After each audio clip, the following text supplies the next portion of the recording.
Imagina a cena. Uma manhã de um dia útil, uma das rodovias mais importantes do Brasil simplesmente para. A primeira notícia que chega é assustadora, e o que se desenrola a partir daí é uma história cheia de reviravoltas, quase um roteiro de filme. O alerta inicial parou tudo. A informação era de que um motorista de caminhão estava sendo mantido refém, amarrado a uma bomba, com o veículo bloqueando uma via essencial para São Paulo. O pânico foi imediato, claro, e uma operação de emergência gigantesca começou a correr contra o tempo. Bom, vamos começar entendendo o desenrolar dessa crise. Como é que um único caminhão conseguiu criar um caos que impactou a vida de milhares de pessoas naquela manhã? Olha só, a cronologia dos fatos mostra uma escalada muito rápida. Tudo teria começado às 4 da manhã, 1h30 depois, às 5h30, o Rodoanel, que é uma verdadeira artéria para São Paulo, já estava bloqueado. Aí as forças de elite foram mobilizadas e tudo culminou horas depois no resgate dramático do motorista. O resultado imediato disso tudo? Um congestionamento monstruoso. 40 quilômetros. Dá para ter uma ideia do que é isso? Ambulâncias, caminhões de carga, gente indo trabalhar, tudo completamente parado. E não foi algo rápido, não. Foram 5 longas horas com a rodovia totalmente fechada. A liberação só aconteceu depois do resgate e da checagem da suposta bomba, deixando um rastro de prejuízo e estresse para toda a região metropolitana.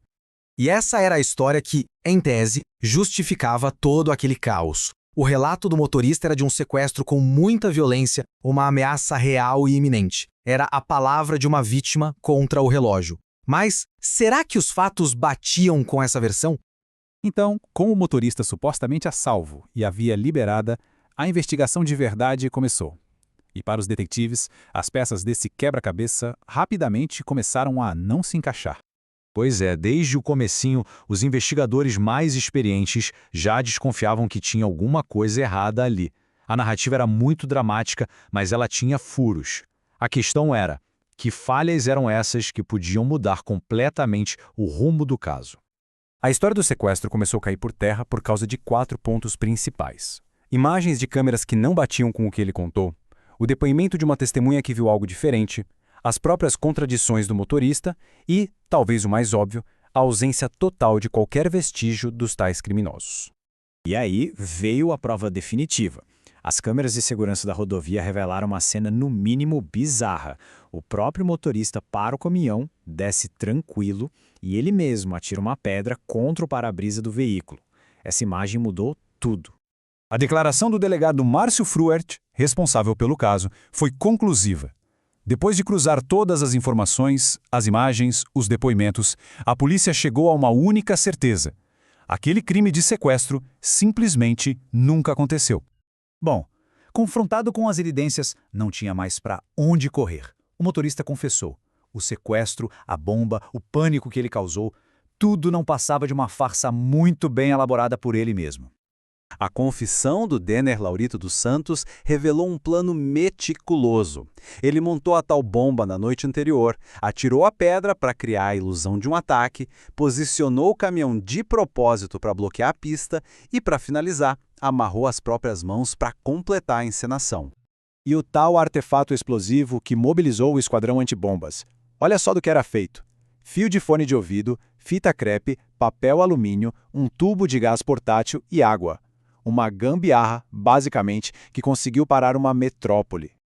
Isso tudo nos leva à pergunta central. Por quê?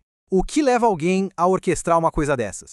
Vamos analisar agora o que ele disse sobre a motivação e quais foram as consequências legais de tudo isso. De acordo com o próprio Denner, o objetivo dele era protestar. Ele disse que queria chamar a atenção da sociedade e das autoridades para as dificuldades e, principalmente, para a insegurança que os caminhoneiros enfrentam nas estradas do Brasil. Legalmente falando, o que ele fez tem um nome: falsa comunicação de crime. O artigo 340 do Código Penal é bem claro sobre isso. É crime acionar a polícia para uma ocorrência que a pessoa sabe que não é real. A pena para esse tipo de crime é considerada branda, vai de 1 a 6 meses de detenção ou multa, só que o custo para a sociedade, com a mobilização policial, o prejuízo econômico, foi gigantesco. E por ser um crime de menor potencial ofensivo, ele vai responder ao processo em liberdade.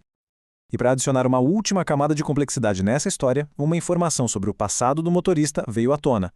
O Denner Laurito dos Santos já tinha sido policial militar, mas foi expulso da corporação lá em 2006. O motivo exato da expulsão não foi divulgado. E no fim, a gente fica com essa reflexão. O ato do Denner foi um protesto desesperado que saiu totalmente do controle ou foi um crime calculado para causar o maior transtorno possível? A resposta talvez fique em algum lugar no meio disso tudo, mostrando como um único ato pode ter consequências gigantescas e bem inesperadas.